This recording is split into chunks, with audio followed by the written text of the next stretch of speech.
Bien, hoy hablamos de cómo identificar los contextos laborales que propician el surgimiento de la violencia laboral. Este es un tema que vamos a seguir desarrollando en sucesivas clases, ya que son muchas las aristas y muchos los enfoques desde los que podemos ir identificando diferentes aspectos de las organizaciones en las cuales podemos identificar que van a ser, digamos, propiciadoras de el mobbing o el maltrato laboral. Una de las características de estas organizaciones que propician este surgimiento de la violencia son los códigos de conducta contradictorios, paradójicos o incongruentes. Por ejemplo, les doy algunos ejemplos en frases. Sea creativo pero siga haciendo todo igual. Exprese libremente sus ideas pero no contradiga a sus superiores. Trabaje en equipo, pero recuerde que lo único que estamos observando es el desempeño individual. Diga la verdad, pero no traiga malas noticias.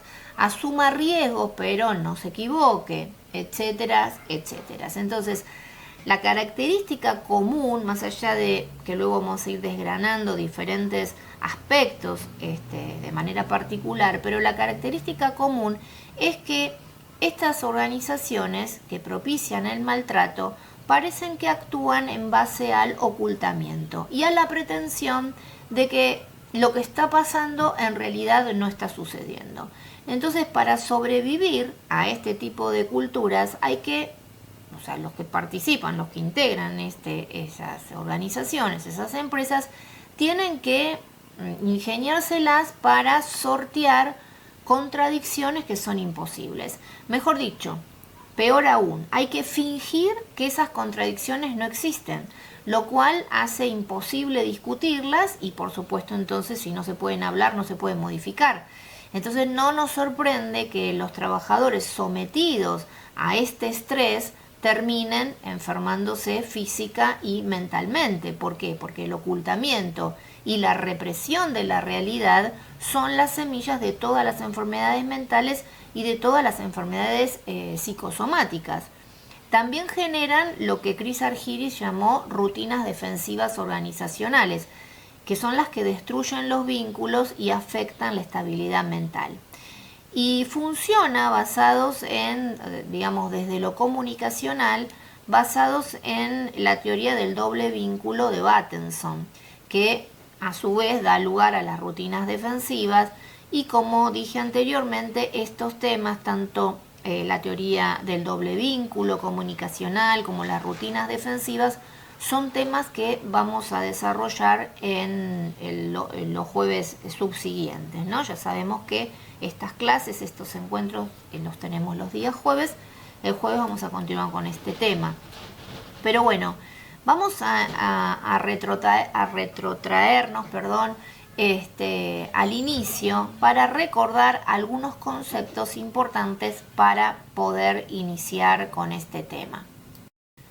Ya sabemos que desde siempre en todas las sociedades se observan diferentes formas de agresión y estas formas de agresión incluyen desde los animales hasta las personas. Conrad Lorenz en 1982 pudo observar la forma en que se comportaban las aves cuando intentaban echar a un animal que lo consideraban intruso. En el caso de los seres humanos, la sociedad también es vivencialmente experimentada por el sujeto y hace que esa agresión se vea reflejada en las diferentes formas que adoptan las organizaciones que se han ido construyendo a lo largo del tiempo. Las organizaciones no son ajenas entonces al fenómeno de la agresión, o sea, no son ajenas al fenómeno de la violencia. En las organizaciones educativas, por ejemplo, Peter Heinemann denominó bullying a las humillaciones, vejaciones y otras amenazas que grupos de niños realizan sobre otros niños. Entonces, situación similar se provoca en las competencias entre instituciones educativas japonesas. Este fenómeno de acoso es conocido con el nombre de Ihime. Y también en las organizaciones tanto hospitalarias como militares los castigos a los que integran el mismo grupo, a los que supuestamente hablan de más, también dan lugar a lo que se conoce como whistleblowers. En fin, en el mundo del trabajo hay muchos antecedentes, pero en el año, por ejemplo, 1978, Heinz Lehmann es quien le pone, digamos, al moving, lo conceptualiza, es decir, que da una definición. Y él lo define como las acciones repetidas, irreprensibles o claramente negativas que se dirigen contra los empleados de manera ofensiva y que pueden conducir a la marginación de la comunidad en el lugar de trabajo. Estas conductas abusivas se reflejan en gestos, palabras, comportamientos, actitudes y atentan, ¿por qué? Por la repetición o por la sistematización. Atentan contra la integridad física y también contra la integridad psíquica de la persona. Y esto entonces pone en peligro la continuidad laboral porque degrada el clima de trabajo. Y es complejo porque muchas veces son formas muy sutiles, muy difíciles de advertir y mucho más difíciles de probar, porque ¿cómo probar el aislamiento? ¿Cómo probar que dejaron de dirigirme la palabra? ¿Cómo probar que no me están dando las indicaciones para que pueda realizar mi trabajo? Etcétera, etcétera. Entonces, como ya mencionamos anteriormente, en diversas organizaciones de nuestra sociedad se pueden producir y reproducir este tipo de agresiones. Organizaciones de todo tipo, organizaciones culturales básicas, organizaciones de comunicación, recreativas, empresariales, comerciales, en fin.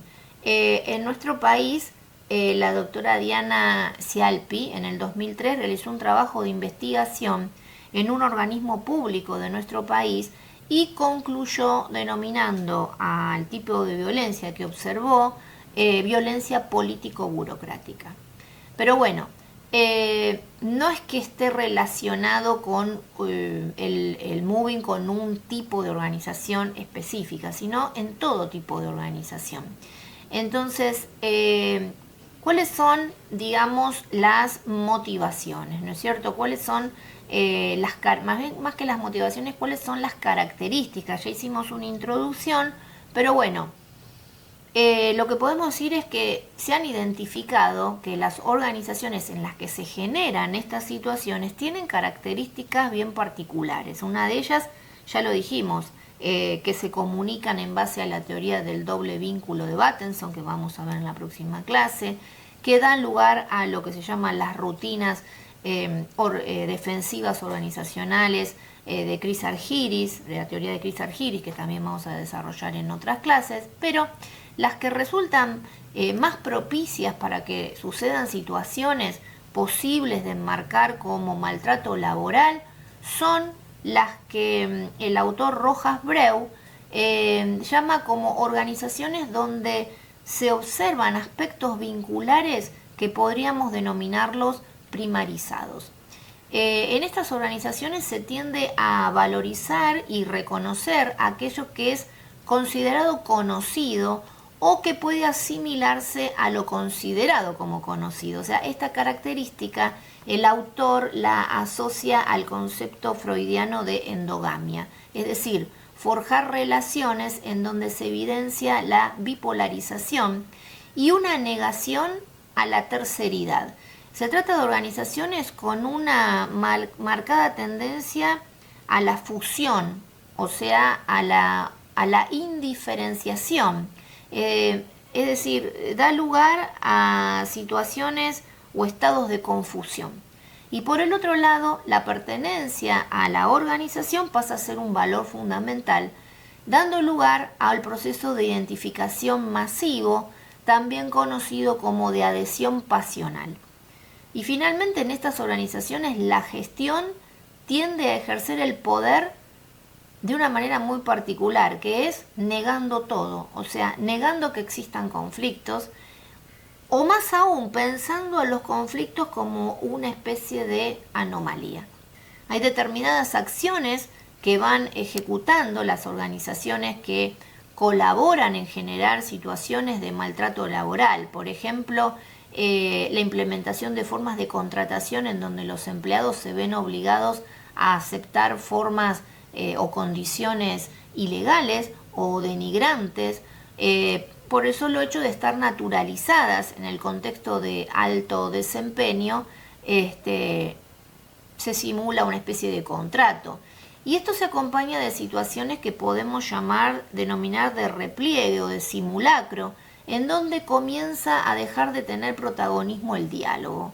Ante la ausencia o la dificultad de poder expresarse, entonces aparecen sentimientos de baja participación y también de resignación colectiva.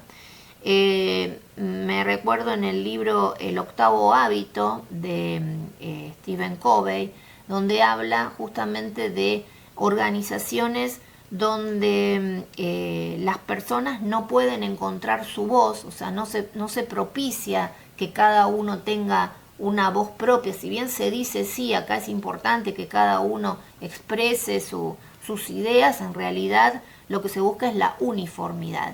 Y aquí donde el sufrimiento comienza a visualizarse no solamente en los empleados, sino también en la organización misma. Es decir, hay un sufrimiento individual, un sufrimiento colectivo y un sufrimiento organizacional. Entonces, es interesante dejar en claro que cada situación de maltrato laboral tiene una víctima que, si bien se identifica de manera individual, genera un sentir colectivo.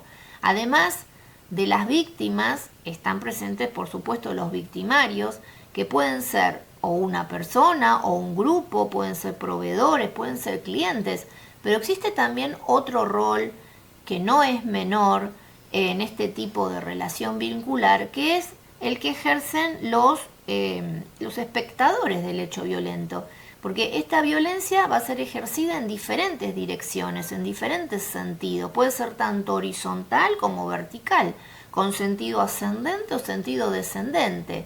Si bien estas situaciones de violencia son conocidas por todos, se viven en soledad.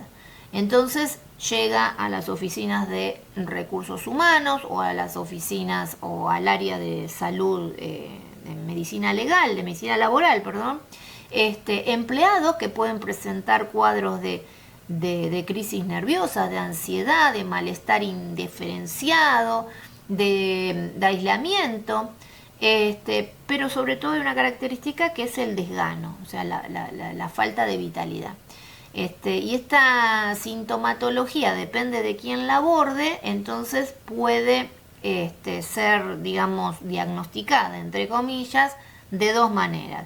O que es un problema funcional, entonces en este caso la dificultad radica en que se lo ve como una patología médica o psiquiátrica, pero no se integra el cuadro de maltrato a qué es lo que está pasando en la organización. Y entonces esto dificulta todavía mucho más los síntomas. ¿Por qué? Porque hasta pueden ser coincidentes quizás con síntomas de otro tipo de situación, como el estrés laboral o síndrome de burnout.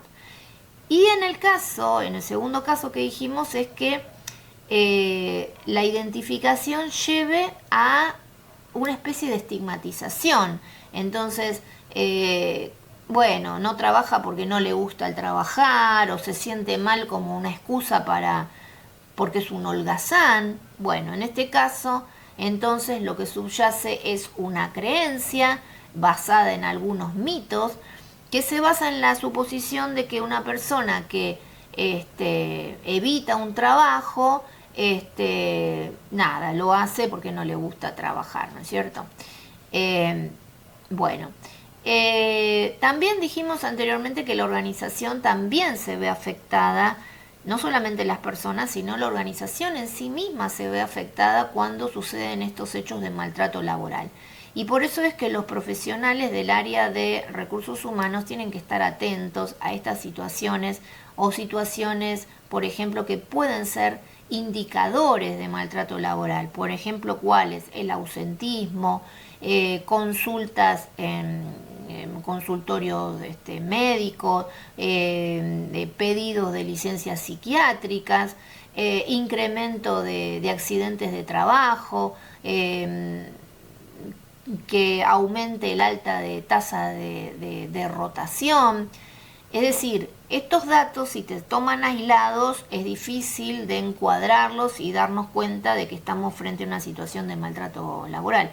Pero si los observamos no de manera individual, sino en un contexto, entonces sí podemos darnos cuenta de que aquí hay indicadores claros de maltrato laboral. Tanto las personas como las organizaciones van a tener una tendencia a desviar sus intereses para volcarlos en comportamientos defensivos, lo que llamamos, o lo que mejor dicho Chris Argyris desarrolló o utilizó para desarrollar la teoría de las rutinas defensivas organizacionales, que como ya les dije lo vamos a hablar en los próximos jueves. Para la persona que es víctima de estas situaciones, las consecuencias son devastadoras, porque son las mismas consecuencias que cualquier persona que sufre violencia, tanto física como psicológica. En la mayoría de los casos los comportamientos se identifican o se asumen como una actitud de sometimiento o de trastornos psicosomáticos, y muchas veces la persona, para huir de esta situación, o sea, la solución que encuentra es